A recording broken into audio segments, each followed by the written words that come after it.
నమస్తే welcome to 929 TV నేను ప్రియాంక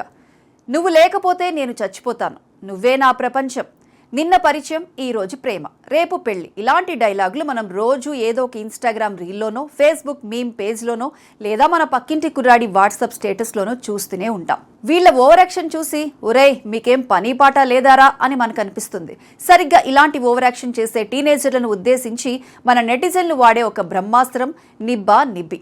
కానీ ఒక్క నిమిషం ఆలోచించండి అసలు ఈ పదం ఎక్కడి నుంచి వచ్చింది ఇదొక తెలుగు పదమా కాదు హిందీనా అది కాదు కనీసం ఇంగ్లీష్ డిక్షనరీలో ఉందా అంటే అక్కడ కూడా లేదు మరి ఎక్కడిది అసలు ఈ పదం వెనుక ఉన్న ఆ సీక్రెట్ ఏంటో తెలిస్తే మీరు నిజంగానే నోరెళ్లబెడతారు ఈ రోజు ఈ వీడియోలో ఈ నిబ్బా నిబ్బీల పుట్టు పూర్వోత్తరాలు వాళ్ళ లక్షణాలు అమెరికా నుండి ఇండియాకి ఈ పదం ఎలా వచ్చింది అనే ఇంట్రెస్టింగ్ విషయాలు మాట్లాడుకుందాం so without any delay let's start the video అసలు టాపిక్ లోకి వెళ్లే ముందుగా ఈ నిబ్బా నిబ్బీలు అంటే ఎవరు వాళ్ళ లక్షణాలు ఎలా ఉంటాయో ఒకసారి చూద్దాం వీళ్ళ వయసు మహా అయితే 14 నుండి 18 ఏళ్ల మధ్య ఉంటుంది అంటే 10th క్లాస్ లేదా ఇంటర్మీడియట్ అన్నమాట కానీ వీళ్ళ ఫీలింగ్స్ మాత్రం 40 ఏళ్ల కాపురం చేసిన భార్యాభర్తల రేంజ్లో ఉంటాయి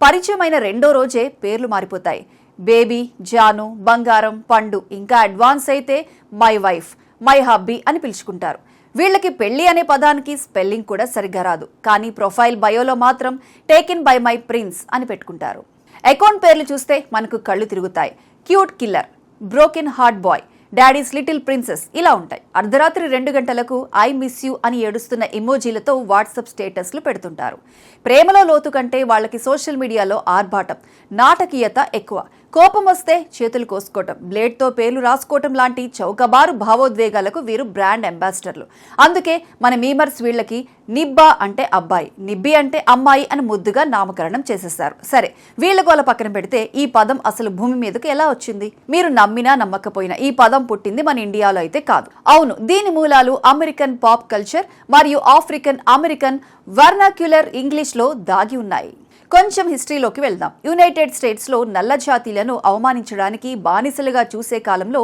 శ్వేత జాతీయులు ఒక పదాన్ని వాడేవారు దాన్ని ఎన్ వర్డ్ NIGGA అంటారు ఇది చాలా తీవ్రమైన జాతీయ అహంకార పదం వేరే ఎవరైనా ఈ పదాన్ని వాడితే అక్కడ అది చాలా పెద్ద నేరం చట్టపరంగా సామాజికంగా చాలా పెద్ద ఇష్యూ అవుతుంది కానీ కాలక్రమేణా ఆఫ్రికన్ అమెరికన్స్ ఈ పదాన్ని తమలో తాము స్నేహపూర్వకంగా ఆత్మీయంగా పిలుచుకోవడానికి బ్రో లేదా డ్యూడ్ లాగా వాడటం మొదలుపెట్టారు వాట్సాప్ మై ఎన్ వర్డ్ అనే విధంగా వాళ్ళ కమ్యూనిటీలో అది ఒక బ్రదర్హుడ్కి సింబల్గా మారింది Hollywood rap songs hip hop culture ద్వారా ఈ పదం ప్రపంచమంతా పాపులర్ అయింది కానీ రూల్ ఏంటంటే బ్లాక్ పీపుల్ మాత్రమే ఈ పదాన్ని వాడుకోవాలి మిగతా ఎవరైనా అంటే వైట్స్ ఏషియన్స్ ఇండియన్స్ వాడితే అది రేసిజం కిందకే వస్తుంది ఇక్కడి వరకు అంతా బాగానే ఉంది మరి ఆ ఎన్ పదం నిబ్బాగా ఎలా మారింది ఇక్కడే ఇంటర్నెట్ గేమర్స్ ఎంట్రీ ఇచ్చారు ఇంటర్నెట్ వాడకం పెరిగాక PUBG call of duty discard Reddit లాంటి ఇంటర్నెట్ గేమింగ్ ప్లాట్ఫామ్స్ మరియు ఫోరమ్స్లో ప్రపంచవ్యాప్తంగా ఉన్న కుర్రాళ్లు చాటింగ్ చేసుకోవడం మొదలుపెట్టారు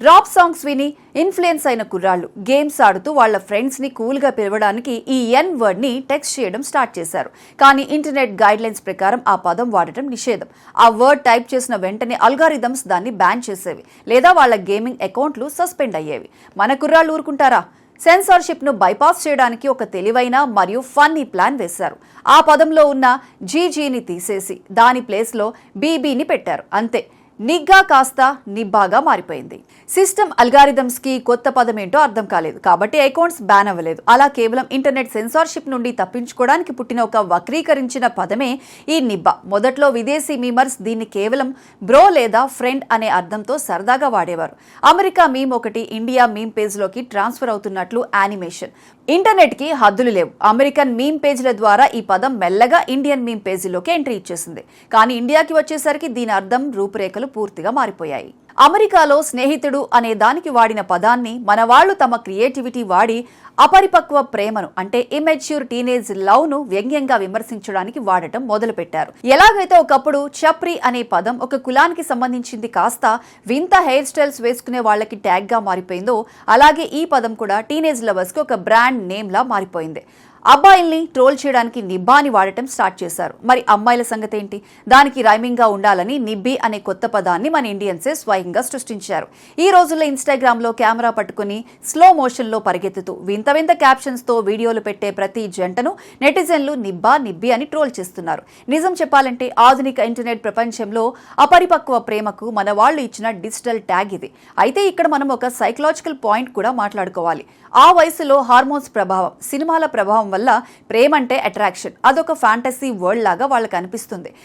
వాళ్ళు లైలా మజ్ను, దేవదాస్ పార్వతి లాగా ఫీల్ అవుతూ ఉంటారు. మనం దాన్ని చూసి నవ్వుకుంటాం. వాళ్ళు పెద్దయ్యాక వాళ్ళ పాత ఫోటోలు స్టేటస్లు చూసుకుని వాళ్ళకే సిగ్గేసి నవ్వుకుంటారు. ఇదొక పాసింగ్ ఫేస్ అంతే. సో అదన్నమాట మ్యాటర్. ఆఫ్రికన్ అమెరికన్ల స్లాంగ్ లో పుట్టి గేమర్ సెన్సార్షిప్ వల్ల అక్షరాలు మార్చుకొని 7 సముద్రాలు దాటి ఇండియాకి వచ్చి లాస్ట్ కి మన కుర్రకారు ప్రేమ పావురాలకు ఒక టైటిల్ లాగా సెటిల్ అయిపోయింది ఈ పదం. డిక్షనరీలోనే లేని ఒక పదం రాత్రికి రాత్రే కోట్లాది మంది వాడుక భాషగా ఎలా మారిపోయిందో చూస్తే నిజంగా ఆశ్చర్యంగా ఉంటుంది. ఇంటర్నెట్ పవర్ అంటే అదే. మరి మీ లైఫ్లో, మీ ఫ్రెండ్స్ గ్యాంగ్లో లేదా మీ కళ్ళారా చూసిన ఏవైనా ఫన్నీ నిబ్బా నిబ్బి సంఘటనలుంటే కింద కామెంట్ సెక్షన్లో మాతో షేర్ చేసుకోండి. చదివి మేం కూడా నవ్వుకుంటాం. మీ గ్యాంగ్లో ఆ నిబ్బా నిబ్బి ఎవరన్నా ఉంటే వాళ్ళకి ఈ వీడియో ఖచ్చితంగా షేర్ చేయండి. ఇలాంటి మరిన్ని ఇంట్రెస్టింగ్ అప్డేట్స్ కోసం మా ఛానల్ని సబ్స్క్రైబ్ చేసుకోండి.